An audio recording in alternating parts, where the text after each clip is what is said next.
Hola, bienvenido, bienvenida a esta tercera clase del curso de dirigente sanitario. El día de hoy hablaremos de la evolución histórica del sistema de salud chileno desde la creación del primer hospital a mediados del siglo XVI hasta nuestros días y principalmente hablaremos de 5 etapas. La primera etapa de salud y beneficencia de 1552 a 1916. Contarles que el sistema de salud chileno comienza su desarrollo durante la colonia, a mediados del siglo XVI, con la construcción del primer hospital llamado Nuestra Señora del Socorro, ya en 1552, poco tiempo después de la fundación de la ciudad de Santiago. Y al final del periodo colonial, en 1810, existían al menos 14 establecimientos hospitalarios dependientes de cabildos o instituciones religiosas. A mediados del siglo XIX, la mayor parte de la población chilena vivía en condiciones de pobreza y miseria. Cerca del 70% de los niños morían antes de los 15 años producto de las malas condiciones de salud, el hambre y las enfermedades.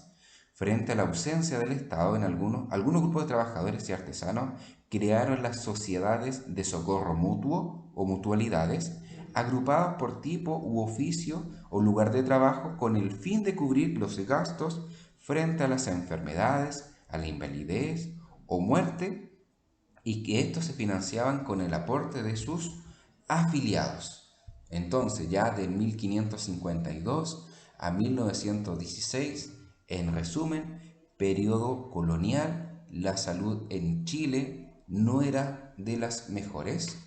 Ya para la segunda etapa hablamos de la organización de los sistemas de salud y el surgimiento del estado de bienestar. ¿Sí? Estamos hablando del 1917 a 1951. Y a pesar de una importante bonanza económica a principios del siglo XX, por el auge del salitre, Chile continúa presentando deteriorados indicadores de salud respecto al resto del mundo. La población trabajadora vivía en condiciones de miseria que incrementaban enfermedades como la sífilis, la tuberculosis, el tifus, junto con grandes epidemias, la viruela, el cólera, la peste bubónica, entre otros. No existía protección frente a enfermedades, accidentes o vejez. Las jornadas laborales superaban las 12 horas sin derecho a sentarse o ni siquiera ir al baño. No había regulación para el trabajo de mujeres, embarazadas ni niños. Y esta mala situación, junto a acontecimientos internacionales como la Primera Guerra Mundial y la Revolución de Bolchevique, influyeron en el aumento de la presión de los trabajadores por la mejora de sus condiciones de vida a través de la creación de sindicatos, llamados a huelgas, registrándose alrededor de 130 huelgas entre 1917 y 1920. La tercera etapa, y aquí hablamos del Servicio Nacional de Salud, del 1952 a 1978. Bueno, en el 52, durante el último año del gobierno de González Videla, se aprobó la ley 10.383 que creaba el Servicio Nacional de Salud. Este sistema fusionó bajo una directiva única una serie de instituciones que cumplían funciones diversas como la Dirección General de Beneficencia y Asistencia Social, el Sistema Nacional de Salubridad, el Servicio Médico de la Caja de Seguro Obrero, la Dirección General de Protección a la Infancia y a la Adolescencia, la Sección Técnica de Higiene y Seguridad Industrial de la Dirección General del Trabajo, los servicios médicos y sanitarios de las municipalidades y el Instituto Bacteriológico de Chile. Este servicio tuvo un carácter de institución estatal autónoma, con financiamiento propio, vinculándose con el Poder Ejecutivo a través de la cartera de salud, y desde el 53 pasó a llamarse Ministerio de Salud Pública y Previsión Social. A la cabeza del Sistema Nacional de Salud se encontraba un director general nombrado por el presidente de la República en acuerdo con el Senado, que contaba con la asesoría de un Consejo Nacional de Salud, y este era presidido por el ministro y conformado por representantes del presidente de la República, de la Facultad de Medicina de la Universidad de Chile, del Colegio Médico, del Parlamento y de organizaciones patronales y obreras. De esta manera, y en materia de protección y fomento de la salud, las intervenciones del Servicio Nacional de Salud se extendían a todos los habitantes del país, pero las acciones de medicina preventiva y curativa cubrían a cerca del 70% de la población, restringiéndose a los indigentes, a los obreros y sus familias.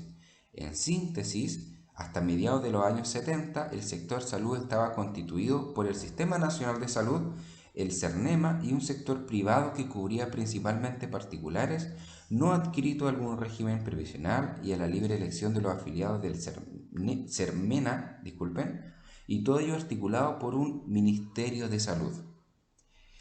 En resumen, estamos viendo cómo en la etapa 1, etapa 2 y ahora en la etapa 3, el sistema de salud fue cobrando mayor interés, se fue ordenando, se fue organizando y ya en la etapa número 4 hablamos de las reformas neoliberales que va del año 1979 a 1989, esto fue poco después del golpe militar, se inició el debate en torno a los cambios que debían realizarse en el sistema, orientándolo principalmente a la descentralización y el desarrollo del sector privado. El primer gran cambio se produjo en el 79 mediante la ley 2763 cuando se reestructuró el Ministerio de Salud entregándole todo el poder sobre el sector.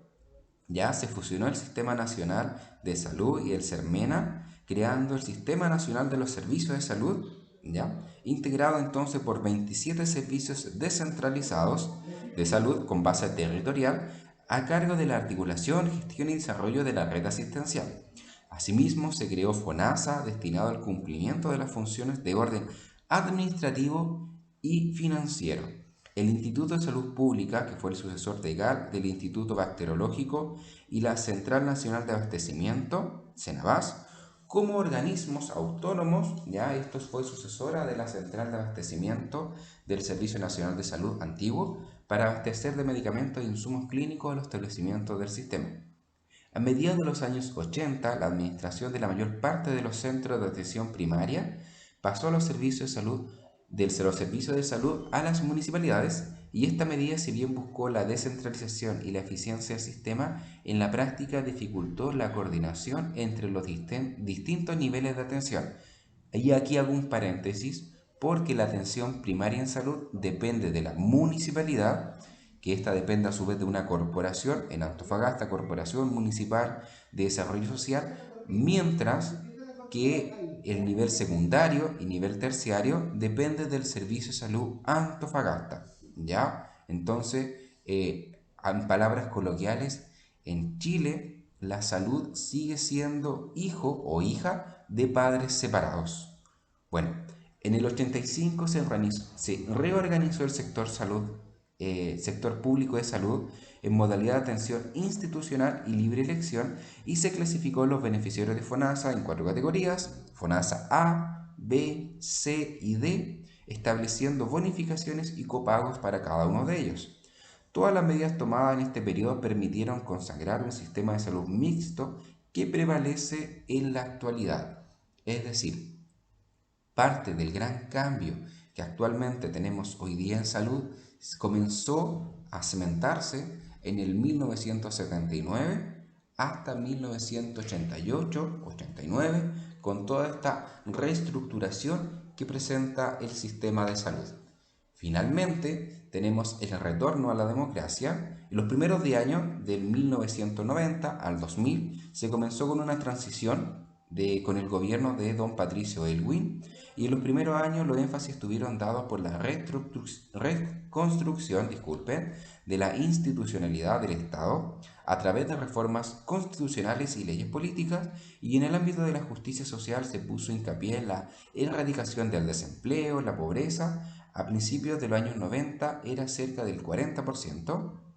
En salud se centraron en los esfuerzos en la recuperación del sector público, ya que al igual que en otros países latinoamericanos gobernados por dictaduras militares, la inversión pública en sectores sociales se había visto considerablemente reducida. Luego tenemos reformas de la salud, ¿ya? El primer paso en los procesos de la reforma de salud fue la formulación en el año 2000 de los objetivos sanitarios para la década del 2000 a 2010, posteriormente del 2010 a 2020, que estableció las prioridades del sector: mejorar los logros sanitarios ya alcanzados, enfrentar los desafíos derivados del envejecimiento, de los cambios de la sociedad, reducir la inequidad en salud, proveer servicios acorde a la expectativa de la población. Y estos objetivos sanitarios fueron evaluados al terminar la década y fueron reformulados, como les mencioné anteriormente, disculpa, para el 2010-2020, ¿ya? Por lo cual podemos ver desde la etapa colonial con el primer hospital cómo fuimos avanzando en salud, ya, a lo que es hoy en día y lo que será la próxima clase, que hablaremos de la estructura y el funcionamiento de este sistema de salud chileno. De antemano, muchas gracias.